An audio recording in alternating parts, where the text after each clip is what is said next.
Et bonjour les amis, bienvenue sur la chaîne Parascolaire électronique et programmation. J'ai une mauvaise nouvelle à vous annoncer, j'ai été viré de l'usine.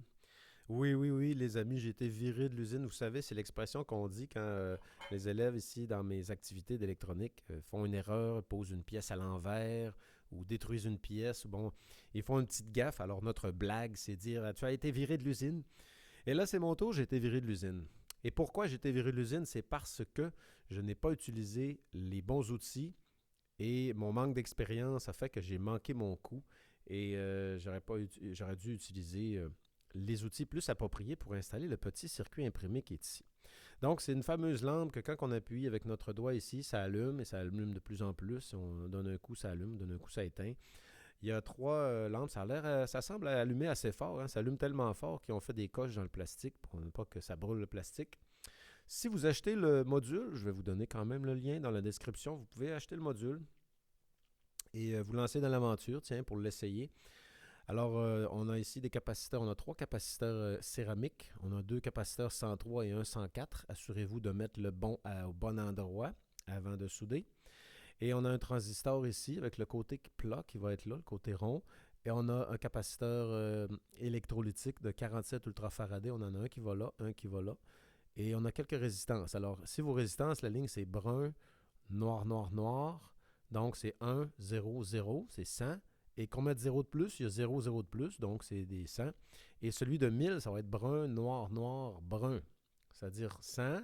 Et un 0 de plus, ça fait 1000. Et votre autre résistance, ça va être, je pense, un 47 000 qui va être quelque part ici. Et bien sûr, on va alimenter avec 5 volts. Et on a les petites pattes pour le mettre sur le bureau. Et la pièce maîtresse, bien sûr, qui est la raison pour laquelle j'ai été viré de l'usine, c'est celle-ci. C'est un circuit intégré qui comporte 8 pattes.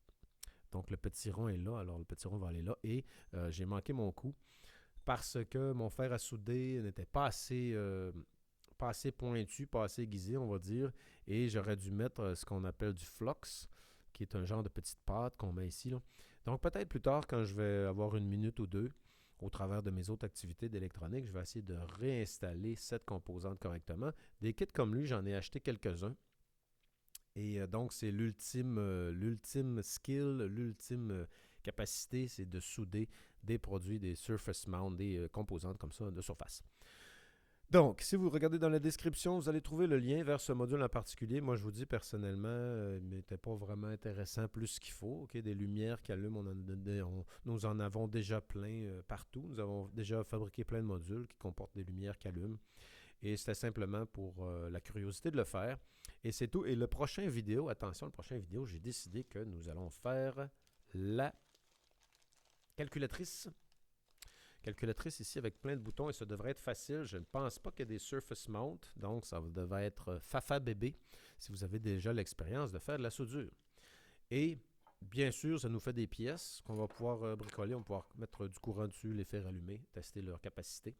Alors, ce module, eh bien, c'est dommage.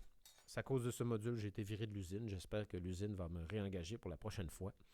Donc, je vous souhaite une très belle journée et au prochain vidéo, on va monter la calculatrice. Alors, la lampe qui allume avec le doigt ici, eh bien, je considère pour moi, personnellement, que c'est un échec parce que j'ai manqué mon coup pour cette composante-ci. Et ce que je vais faire, c'est que bien sûr, je vais consulter sur Internet pour trouver l'équipement nécessaire et regarder les techniques, aller apprendre des techniques et je vous promets que peut-être un jour, si j'ai l'occasion, on va en refaire un et cette fois-ci, on va réussir à le souder correctement du premier coup. Alors, on ne se décourage pas et on continue d'essayer. Merci beaucoup et passez une belle journée. Au revoir.